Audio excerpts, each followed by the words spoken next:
केंद्रीय मंत्रिमंडळ विस्तार 17 जुलै रोजी होणार आहे। त्या अनुषंगाने राजकीय हालचालींना देखील वेग आला आहे। यातच उपमुख्यमंत्री एकनाथ शिंदे मंगळवारी केंद्रीय गृहमंत्री अमित शाह यांची भेट घेणार आहे। ऑपरेशन टायगर नंतर एकनाथ शिंदे पहिल्यांदाच दिल्लीत दाखल होत असून शिवसेनेच्या वाट्याला या मंत्रिमंडळ विस्तारात एक कॅबिनेट मंत्रिपद तर एक राज्यमंत्रीपद येणार असल्याची चर्चा आहे। तर कोणत्या नेत्याच्या पदरी केंद्रीय मंत्रिपद पडतं याबाबत विविध चर्चांना उधाण आलंय। ऑपरेशन टायगर नंतर उपमुख्यमंत्री एकनाथ शिंदे हे मंगळवारी पहिल्यांदाच दिल्लीत दाखल झाले आहे। केंद्रीय मंत्रिमंडळ विस्तार 17 जुलै रोजी होणार आहे।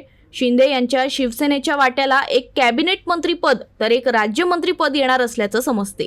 ठाकरे सेनेतून आलेल्या 6 खासदारांमध्ये मंत्रिपदासाठी रस्सीखेच सुरू आहे।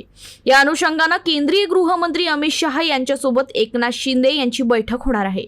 तर चार्टर्ड विमानाने खासदार दिल्लीला रवाना होणार असल्याची माहिती आहे। केंद्रीय मंत्रिमंडळात विस्तारात शिवसेनेला एक कॅबिनेट मंत्री आणि राज्यमंत्रीपद मिळणार असल्याची माहिती सूत्रांनी दिली आहे।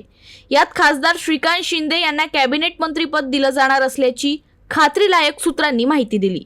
तर राज्यमंत्रीपदासाठी नव्यानं आलेल्या 6 खासदारांमध्ये रस्सीखेच असल्याचं समोर आलं। उपमुख्यमंत्री एकनाथ शिंदे सध्या दिल्ली दौऱ्यावर असून गृहमंत्री अमित शाह यांची भेट घेण्याची शक्यता सूत्रांनी दिली।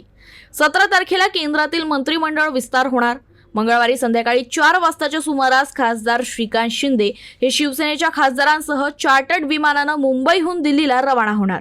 रात्री उपमुख्यमंत्री एकनाथ शिंदे यांच्या नेतृत्वात शिवसेनेच्या सर्व खासदारांची केंद्रीय गृहमंत्री अमित शाह यांच्यासोबत बैठक होणार आहे, अशी ही माहिती आहे। आता केंद्रीय मंत्रिमंडळ विस्तारात कोणाची वर्णी लागणार याकडे साऱ्यांचे लक्ष लागले आहे।